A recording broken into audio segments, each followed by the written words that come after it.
আজ আমি আপনাদের সাথে বাচ্চাদের ভ্যাকসিন বিষয়ে কিছু কথা বলবো।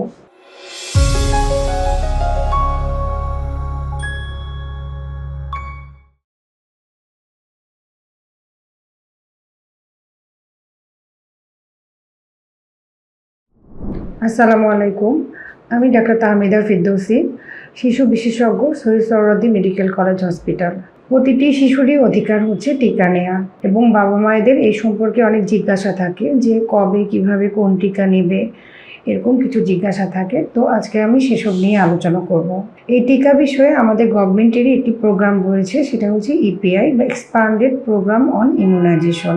এবং শিশুর জন্য জরুরি যে টিকাগুলো যেগুলো প্রয়োজন সেগুলো সাধারণত এই ইপিআই শিডিউলেই রয়েছে, এবং একটি শিশু জন্মের পর তার অধিকার হচ্ছে এই ইপিআই শিডিউলে অন্তর্ভুক্ত হওয়া। তো এই ইপিআই শিডিউলে আমরা সাধারণত যে ভ্যাকসিনগুলো দিয়ে থাকি সেটা হচ্ছে বিসিজি ভ্যাকসিন টিউবারকুলোসিস বা যক্ষ্মার জন্য, তারপরে ডিপথেরিয়া, পার্টুসিস, হেপাটাইটিস বি, তারপর নিউমোনিয়া, পোলিও, এইসব রোগের ভ্যাকসিন সাধারণত এই ইপিআই শিডিউলের অন্তর্ভুক্ত।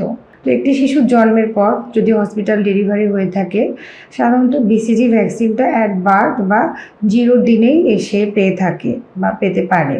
কিন্তু কোনো কারণে যদি না দেওয়া হয়ে থাকে তাতেও অসুবিধা নাই। আমরা সাধারণত বলে থাকি যে 45 দিন বয়স থেকে ইপিআই শিডিউল অনুযায়ী এই টিকাগুলো শুরু করতে। এই 6 সপ্তাহ থেকে বা 45 দিন থেকে আমরা টিকাটা শুরু করি। এরপরে 10 সপ্তাহ, 14 সপ্তাহ এগুলোতে বাচ্চারা দেখা যায় 3 থেকে 4টি করে ভ্যাকসিন পায়। এবং এরপরে গিয়ে 9 মাসে, যেটা 9 মাস এবং 15 মাসে মিজলস এবং রুবেলার এগেনস্টে এমআর ভ্যাকসিনটা দেওয়া হয়ে থাকে। অনেক সময় এটা কিন্তু ভুলে যাওয়া হয় বা মিস হয়ে যেতে পারে, কাজে এটি মনে রাখতে হবে।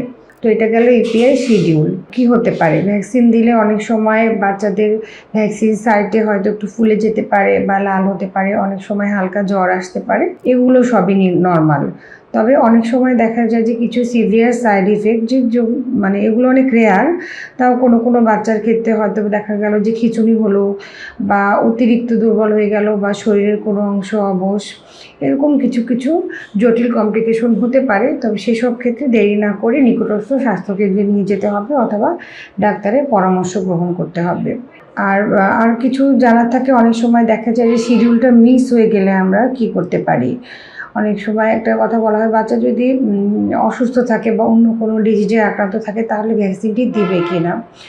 যদি তার অল্প বিস্তর ঠান্ডা কাশি থাকে সেগুলোর জন্য শিডিউল মিস করার কোনো প্রয়োজন নেই। কিন্তু বাচ্চা যদি বেশি অসুস্থ থাকে, নিউমোনিয়া বা ডায়রিয়া বা অন্য কোনো জটিল রোগ, সেক্ষেত্রে আমরা বলবো সেই সময়ের জন্য ভ্যাকসিনটাকে একটু হোল্ড রাখতে, এবং পরবর্তীতে বাচ্চা সুস্থ হলে আবার শিডিউল অনুযায়ী, মানে যে পর্যন্ত সে ভ্যাকসিন দিয়েছে তারপরের থেকে শিডিউল অনুযায়ী সে ভ্যাকসিনগুলো পাবে। তো এটা গেল ইপিআই শিডিউল বা সরকারিভাবে যে ভ্যাকসিনগুলো দেয়া থাকে।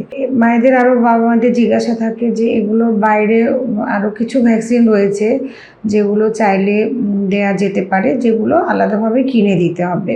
তার মধ্যে ইম্পর্টেন্ট যেটির কথা বলবো, যে রোটা ভাইরাস, যেটা শিশু ডায়রিয়া হয়ে থাকে 6 মাস থেকে 2 বছরের বাচ্চাদের বিশেষ করে।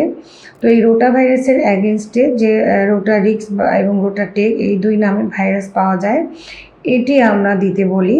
এবং এটা দেওয়ার নিয়ম হচ্ছে যে 6 মাস পর্যন্ত বুকের দুধ খাওয়ার পরে যে বাড়তি খাবারটি শুরু করবে তার আগে, 6 মাস পূর্ণ হওয়ার আগে আমরা এই রোটা ভাইরাসের ভ্যাকসিনটি কমপ্লিট করতে বলি। যদি রোটারিক্স দেয় তাহলে 2টা ডোজ, আর রোটাটেক দিলে 3টি ডোজ, কিন্তু এটা প্রতি মাসে, তাহলে এটা 6 মাসে হওয়ার আগে এটা কমপ্লিট করবে। আর এটা ছাড়াও আর কিছু ভ্যাকসিন রয়েছে, যেমন টাইফয়েডের অ্যাগেনস্টে ভ্যাকসিন দিতে পারে, তারপরে হেপাটাইটিস এ, জন্ডিসের অ্যাগেনস্টে ভ্যাকসিন দিতে পারে, চিকেন পক্স। তো এগুলো ম্যান্ডেটরি না, তবে কেউ চাইলে দিতে পারে ডাক্তারের পরামর্শ মতো, তাহলে ভ্যাকসিনগুলো আপনারা নিতে পারেন। ধন্যবাদ।